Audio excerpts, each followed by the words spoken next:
Guys, അങ്ങനെ ഇത്തവണയും കേരള ബ്ലാസ്റ്റേഴ്സിന് ക്ലബ് ലൈസൻസ് കിട്ടുന്നില്ല. സത്യത്തിൽ ഞാൻ ഇങ്ങനത്തെ ഒരു വീഡിയോ ചെയ്യേണ്ടെന്ന് തന്നെ വിചാരിച്ചാണ്. കാരണം എത്ര കൊല്ലമായിട്ട് ഇങ്ങനത്തെ ഒരു സംഭവം വരുന്ന നിലയിൽ നമ്മൾ സംസാരിക്കുന്നതാണ്. പിന്നെ പലരും പറഞ്ഞ പോലെ ഇൻസ്റ്റാഗ്രാമിലും അല്ലെങ്കിൽ കമൻറ്റ് ബോക്സിലൊക്കെ അടക്കം വന്ന് ചോദിച്ചത് കൊണ്ട് കുറച്ച് കാര്യങ്ങൾ കൂടി ആഡ് ചെയ്തിട്ട് ഈ ഒരു കാര്യം സംസാരിക്കാം എന്നുള്ളതാണ് ഞാൻ ഉദ്ദേശിച്ചത്. എനിവേ, കേരള ബ്ലാസ്റ്റേഴ്സിന് പറഞ്ഞതുപോലെ ഇത്തവണയും ക്ലബ് ലൈസൻസ് കിട്ടുന്നില്ല. കേരള ബ്ലാസ്റ്റേഴ്സിന് മാത്രമല്ല, മറ്റ് ചില പ്രമുഖ ക്ലബ്ബുകൾക്കും കിട്ടുന്നില്ല. Hyderabad FC, Odisha FC, north east united, Mohammedan, Churchill brothers, Inter Kashi തുടങ്ങിയിട്ടുള്ള ക്ലബ്ബുകൾക്കൊന്നും ഈ പറഞ്ഞ ലൈസൻസ് കിട്ടുന്നില്ല എന്നുള്ളതാണ്. ഒരു സാങ്ഷനും ഇല്ലാതെ തന്നെ പഞ്ചാബ് FCക്ക് മാത്രമാണ് ക്ലബ് ലൈസൻസ് കിട്ടിയിട്ടുള്ളത്. സാങ്ഷനോടുകൂടി മറ്റ് ISL ക്ലബ്ബുകൾക്കും ഈ ഒരു ലൈസൻസ് കിട്ടിയിട്ടുണ്ട് എന്നുള്ളതാണ്. അപ്പോൾ എല്ലാവർക്കും വരുന്നൊരു ചോദ്യമാണ്, കേരള ബ്ലാസ്റ്റേഴ്സിന് ലൈസൻസ് കിട്ടാത്ത നിലയിൽ ISL കളിക്കാൻ പറ്റുമോ എന്നുള്ള ഒരു കാര്യം. സോ അതിന് എക്സെപ്ഷൻസ് ഉണ്ട് എന്നുള്ളതാണ്. ഇപ്പം ഇന്ത്യൻ ഫുട്ബോളിൻ്റെ ഒരു പേജിൽ ആ ഒരു സംഭവം വന്നപ്പോൾ തന്നെ അതിൽ തന്നെ പറഞ്ഞിട്ടുണ്ട്, ഒന്നെങ്കിൽ ഇവർ അപ്പീലിന് വേണ്ടിയിട്ട് ട്രൈ ചെയ്യണം ഈ ലൈസൻസ് കിട്ടാത്ത ക്ലബ്ബുകൾ, അല്ലെങ്കിൽ എക്സെപ്ഷൻ എന്ന് പറഞ്ഞാൽ എനിക്ക് തോന്നുന്നു ഫൈനൊക്കെ കൊടുത്തിട്ട് അത് മാറ്റി താൽക്കാലികമായിട്ട് കളിക്കാൻ പറ്റുന്ന ഒരു സെറ്റപ്പിലേക്ക് കൊണ്ടുവരിക എന്നുള്ളതാണ്. അപ്പം ലീഗ് കളിക്കുന്ന കാര്യത്തിൽ നമുക്ക് ഡൗട്ട് അടിക്കേണ്ട കാര്യമൊന്നുമില്ല, കളിക്കുക തന്നെ ചെയ്യും. ഈ മാനേജ്മെൻറ്റ് സൈഡിൽ നിന്നൊക്കെ കേൾക്കുന്ന കാര്യം സ്റ്റേഡിയം ആണ് ഒരു പ്രശ്നം എന്നുള്ളതാണ്. സുരക്ഷാ പ്രശ്നങ്ങളുള്ള ഒരു സ്റ്റേഡിയം വെച്ചിട്ട് ഈ പറഞ്ഞ പോലെ ക്ലബ് ലൈസൻസ് കിട്ടില്ല എന്നുള്ളൊരു കാര്യമാണ് പറഞ്ഞു വെക്കുന്നത്. പിന്നെ എല്ലാവർക്കും അറിയാവുന്ന കാര്യമാണ് കൊച്ചി സ്റ്റേഡിയത്തിൻ്റെ അവസ്ഥ.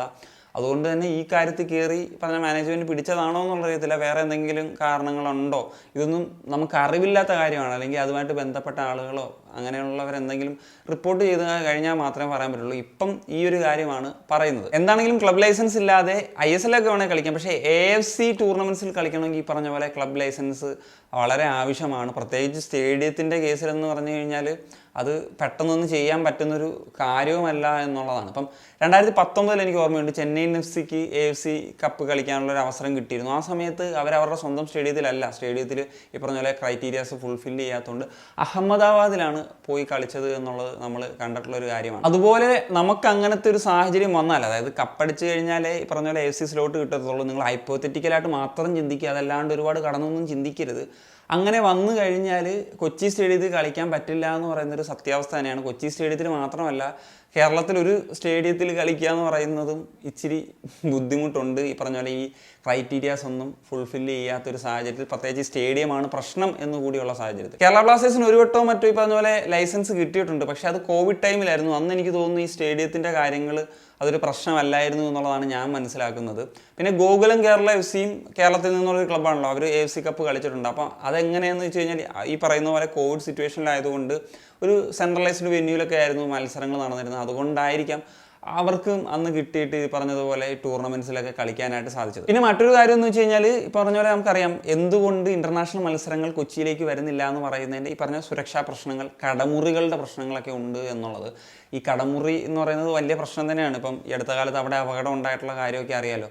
എന്നിരുന്നാൽ പോലും 2015 അവസാനം 2016 ആദ്യവും മറ്റോ ഇന്ത്യ ഒരു ഇൻ്റർനാഷണൽ മത്സരം തുർക്കമെനിസ്ഥാനെതിരെ കൊച്ചിയിൽ വെച്ച് കളിച്ചിട്ടുണ്ട്. എനിക്ക് തോന്നുന്നു അന്ന് ഈ പറഞ്ഞ ഒരു സെക്യൂരിറ്റി ക്രൈറ്റീരിയാസ് ഒക്കെ ഇത്രയും ശക്തമായിരുന്നോ എന്നുള്ളൊരു ഡൗട്ടുണ്ട്. പിന്നെ 2017 അണ്ടർ-17 വേൾഡ് കപ്പ് കളിച്ചിരുന്നു. അന്നാണ് പറഞ്ഞാൽ സുരക്ഷാ പ്രശ്നങ്ങളുമൊക്കെ ആയിട്ട് ബന്ധപ്പെട്ട് ഒരുപാട് കാര്യങ്ങളൊക്കെ വന്നത്. പിന്നെ കടമുറിയൊക്കെ ഈ പറഞ്ഞ ഒരു മാസത്തേക്ക് ഒഴിപ്പിക്കേണ്ട സാഹചര്യം വരെ വന്നു.